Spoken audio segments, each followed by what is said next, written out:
ሰላም ጤና ይስጥልኝ። እንኳን ወደ ሚላ ሚዲያ ቲዩብ በሰላም መጣችሁ። በየቀኑ በምንኖርባት በዚህ ምድር ላይ ሁሉንም ነገር የምናውቅ ሁሉንም ቦታ የደረስንበት ሊመስለን ይችላል። ነገር ግን ሳይንቲስቶችን፣ ተመራማሪዎችንና የዓለምን ሕዝብ ለዘመናት ግራ ያጋቡ ፍጹም የተለየ ሕግ ያላቸው የሚመስሉ አስደናቂ ቦታዎች አሁንም አሉ። ዛሬ በዚህ ቪዲዮ በሌላ ፕላኔት ላይ ያለን እስኪመስለን ድረስ ውበት፣ አስፈሪነትና ሚስጥር የተላበሱ አምስት እጅግ አስደናቂ ዓለማችንን ቦታዎች በዝርዝር ይዘንላችሁ ቀርበናል። ከነዚህ ቦታዎች መካከል አንደኛው በሰው እጅ የተሰራ የሚመስል ነገር ግን ሙሉ በሙሉ በተፈጥሮ የተሰራ ግዙፍ የድንጋይ ጫካ ነው።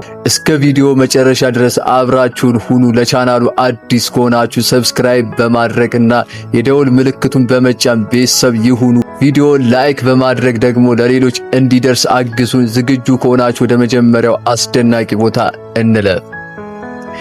የሶኮትራ ደሴት ሶኮትራ አይስላንድ የባዕድ ፍጥረታት መገኛ። በመጀመሪያ የምናየው ቦታ ወደ ሌላ ፕላኔት የሄድን እስኪመስለን ድረስ የተለየ እይታ ያለውን ስፍራ።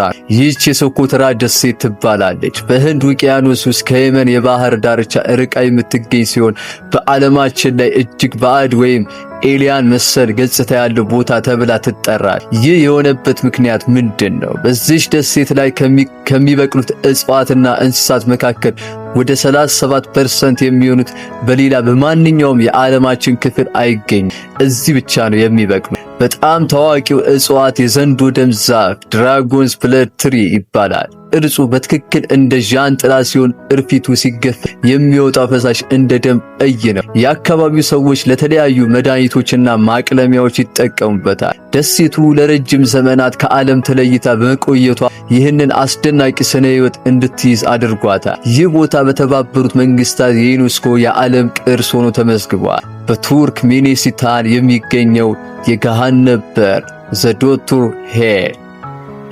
ከቀዝቃዛው የደሴት አየር ወደ በረሃው በቱርክ ሚኒሲታን ካራኩም በረሃ መሃል ከ50 ዓመታት በላይ ሳያቋርጥ የሚነድ አንድ ግዙፍ የእሳት ጉድጓድ አለ። የአካባቢው ሰዎች የገሃነም በር ዝራቫዛ ጋዝ ክሬተር ብለው ይጠሩታል። ይህ ቦታ የተፈጠረው በተፈጥሮ ሳይሆን በሰው ልጅ ስህተት ነው። እንደ አውሮፓውያን አቆጣጠር በ1971 የሶቪየት ህብረት ጂኦሎጂስቶች በቦታው ላይ የተፈጥሮ ጋዝ ፍለጋ ቁፋሮ ሲያደርጉ መሬቱ ይደረመሳል። በዚህም ምክንያት 70 ሜትር ስፋት ያለው ትልቅ ጉድጓድ ተፈጠረ። መርዛማው ጋዝ ወደ አካባቢው እንዳይሰራጭ በመፍራት ሳይንቲስቶቹ ጋዙ በጥቂት ቀናት ውስጥ ተቃጥሎ ያልቃል በሚል እሳቱን ለኮሱ። ነገር ግን ሳይንቲስቶቹ ተሳስተው ነበረ። ያ የተለኮሰው እሳት እነሆ ዛሬም ድረስ ከግማሽ ክፍለ ዘመን በላይ ሳይጠፋ ሌሊትና ቀን እየነደደ ይገኛል። ምሽት ላይ የሚኖረው እይታ እጅግ አስፈሪና በተመሳሳይ ጊዜ እጅግ ማራኪ ነው። የሳላር ደ ኡዩኒ የጨው ሜዳ። ሳላር ደ ኡዩኒ የዓለማችን ትልቁ መስታወት። በመቀጠል የምንወስዳችሁ ወደ ደቡብ አሜሪካዊቷ ሀገር ቦሊቪያን። እዚህ ቦታ ላይ መሬት የት ላይ አብቅቶ ሰማይ የት ላይ እንደሚጀምር መለየት ይከብዳል። ይህ ቦታ ሳላር ደ ኡዩኒ ይባላል። በዓለማችን ላይ ትልቁ የጨው ሜዳ። ከ10,000 ካሬ ኪሎ ሜትር በላይ ስፋት ያለው ይህ ቦታ ሙሉ በሙሉ በነጭ ጨው የተሸፈነ ነው። ነገር ግን እውነተኛው ተአምር የሚፈጠረው በዝናብ ወራት ነው። ቀጭን የውሃ ሽፋን በጨው ላይ በሚተኛበት ጊዜ ቦታው ወደ ግዙፍ እና ፍጹም መስታወትነት ይቀየራል። ሰማዩ፣ ደመናውና ከዋክብቱ ሙሉ በሙሉ መሬት ላይ ይንጸባረቃል። በዚህ ሜዳ ላይ ሲራመዱ በደመና ላይ እየተራመዱ ያለ ያህል ስሜት ይሰጣል። ፎቶግራፍ አንሺዎችና ተጓዥ ይህንን ድንቅ የተፈጥሮ እይታ ለመመልከት ከዓለም ዙሪያ ይተማሉ። የሺሊን የድንጋይ ጫካ ሺሊን ስቶን ፎረስት። አሁን ደግሞ ወደ እስያ አህጉር እንሻገርና ቻይና ውስጥ ወደሚገኝ አንድ አስገራሚ ቦታ እንሂድ። ጫካ ሲባል በአእምሮአችን የሚወጣው ጥቅጥቅ ያለ ዛፎችና እጽዋት ናቸው። ነገር ግን በቻይና ዩናን ግዛት የሚገኘው የሺሊን ጫካ ሙሉ በሙሉ ከድንጋይ የተሰራ ነው። ይህ ቦታ ከ270 ሚሊዮን ዓመታት በፊት በባህር የተሸፈነ ነበረ። በዘመናት ሂደት ውስጥ የባህሩ ውሃ ሲደርቅና መሬቱ በንፋስና ዝናብ ሲሸረሸር እነዚህ ግዙፍ የባህር ድንጋዮች ልክ እንደ ዛፍ ቀጥ ብለው ወደ ሰማይ አብረው ቀሩ።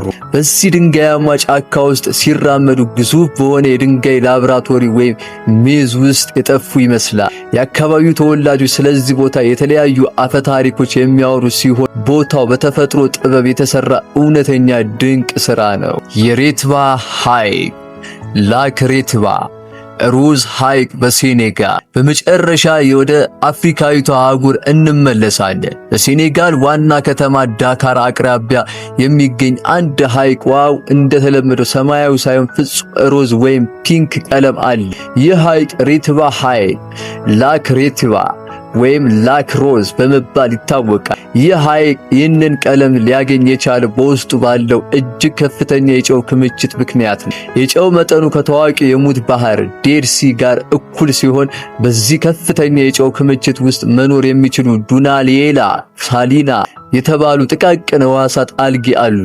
እነዚህ ሕዋሳት የፀሐይ ብርሃንን ለመምጠጥ ሲሉ ቀይ ሮዝ ቀለም ያለው ንጥረ ነገር ያመነጫል። ይህ ደግሞ ሙሉ ሐይቁን ሮዝ ያስመስለዋል። በዚህ ሐይቅ ላይ የጨው መጠኑ ከፍተኛ በመሆኑ ምክንያት ዋና ባይችሉ እንኳን በውሃው ላይ ሳይሰምጡ መንሳፈፍ ይቻላል። የአካባቢው ነዋሪዎችን በየቀኑ ከሐይቁ ውስጥ ጨው በማውጣት ለገበያ ያቀርባሉ።